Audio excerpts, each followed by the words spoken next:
Hi, I'm Justin Landis, and welcome to the Landis Look, where we take an inside look at the world of real estate. And today, it's the Landis Look on location. Last week, we talked about flipping a house, and today, I told you, I'd take you to a house that's going to be flipped. So here we are. We're in Ormwood Park in Atlanta with a beautiful house that is about to become even better. So follow me inside, and we'll take a look around. This house is a 3-bedroom, 2-bath, and it's about 1,600 square feet. Anyone want to guess the numbers on this house? Like what we paid for it, how much work's going to go into it, and what it's going to sell for? Think about it, I'll tell you later. One of the things in flipping a house is you always want to reuse things that you can that are in good condition. So like this screen door, which works so great, I just put a new screen on it. Not going to put a new screen on it, but we do like to be able to keep things that we can. So I mean, it's nice that this house is brick on the outside. We'll paint that brick, but it's definitely nice because a lot of times houses of this age have asbestos or wood siding, which can be expensive to repair. And then as you come inside, well, come on in, we'll take a look at it. All right, so this house is at the stage where it's been demoed and framed. You can see the new wood right here mixed in with some of the old wood. And you can see that these are the original floors of the house, and you can see other places where the original floors were not in good enough condition to stay. These oak floors refinished really nicely, and they're actually pretty easy to match as well. And so a lot of times it does add character to the house, and so the buyer likes it down the line, and it's a lot more cost effective than if you had to put new floors everywhere. So let me give you a real quick tour, and I'll point out a couple things kind of as we go. So a lot of times, people are like, hey, can I open up the wall to this house? The answer is yes. A lot of times you can open up the wall to the house, especially if you're going to gut the house like this. You can see that there had to be new framing up here, a lot of new framing. If you were trying to open up a wall in a house like this that was old and, let me see, this house could have had plaster walls originally, whether it was plaster or drywall.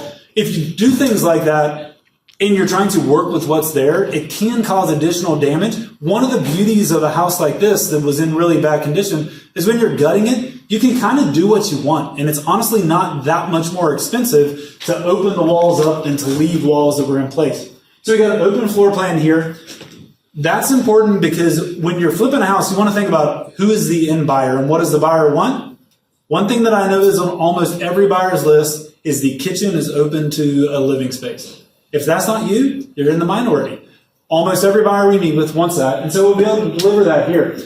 We've got a floor plan that could be kind of versatile. You could have the dining room up front, living space here in the middle, nice wall for your TV up there, and then the kitchen's in the back. Or you could do the classic bungalow, living room, dining room, kitchen.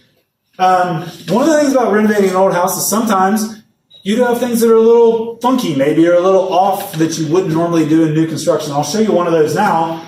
You see whether you think this is going to be an okay decision or not. So we come here to the front. This is the master bedroom in the front of the house.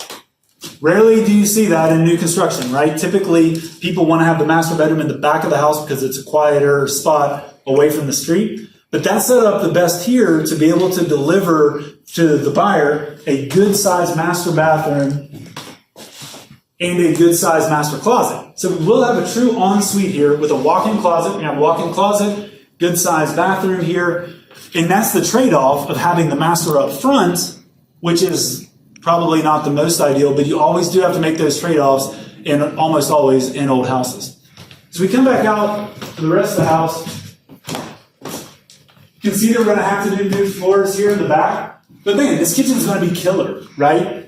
Even though this house is not new, the kitchen is going to be brand new. And that's one of the beautiful things about this is, hey, we're going to be able to have the absolute best killer kitchen moving forward. As you come to the back, you can see that the electrical is in great shape. Got it hanging right here. If there's any electricians, you can tell me whether that box is ready to just hang up or if any of these, we get a view of that. Just hang our dining room chandelier on something like that. Be ready to go. When you got a house like this, it's going to have all new mechanical. So it's going to have brand new electric, brand new plumbing, brand new HVAC, brand new roof. And so all of those things are going to be new in the house. Trying to see if I can walk through the electrical panel here. You're gonna have a laundry space off the kitchen here, the laundry closet, and then I guess I'll just stay over here. There's 2 bedrooms with a bath in between them. That'll be the bath for the guest rooms, and this will be the bath that the guests use. And then there's a covered porch in the back, which has been framed out, which is really nice. It'll give you covered space, and it's a flat backyard. So we're in Ormond Park. Back to the point of the numbers. Got a 3-bedroom, 2-bath, about 1,600 square feet. If you want to type in the comments, I'd be super curious to know what you think this house is going to sell for. You can tell what's going to be new, basically everything except the frame of the house. And how much you think it's going to cost to renovate this house. Those, like we said last week, those are the main numbers. If you're right on what it's going to sell for, and you're right on what it's going to cost to renovate, you know whether the purchase price is right or not. So here's the numbers on this house. This house was purchased for about $250,000. The renovation budget is about $150,000. And the estimated sales price is about $500,000 or just above.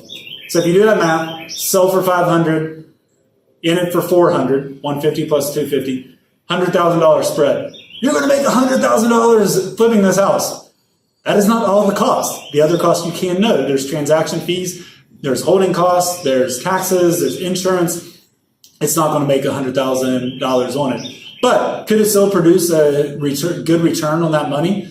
Most investors that I know, they like to work in the, hey, if they can make 15 to 20% on the project, so the project's $400,000 and they could make $60,000 to $80,000 off of it, usually people love those numbers and will continue to do them. And that's basically what we're going to do in this house. So I would not call this house a home run. I wouldn't also say that, hey, this house, was paid too much was paid for it and super thin margins on it.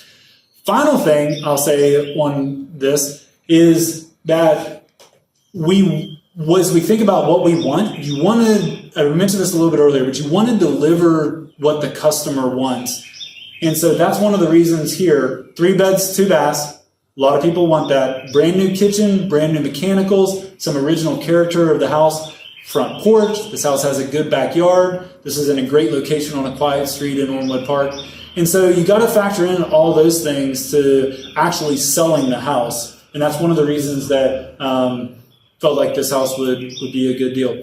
So if you have any more specific questions about flipping a house, about, hey, how do we come up with the budget of $150,000 on this house? Happy to share the specifics with you and more details on this house. And also we'll be happy to help you do this project, a project like this yourself. We've helped lots of investors do these type projects. And I mean, knock on wood, some new wood here. They've almost always, not always, almost always been winners because we do have folks that can help you come up with good construction numbers, and we feel like we're good at setting the sales price. So we'd love to have that conversation with you. Send us a message, email me at Justin Landis Group. And when this house is done, we'll come back, we'll take some pictures of it, or we'll share the listing with you and you can see the finished product. Thanks for listening. We'll see you next week.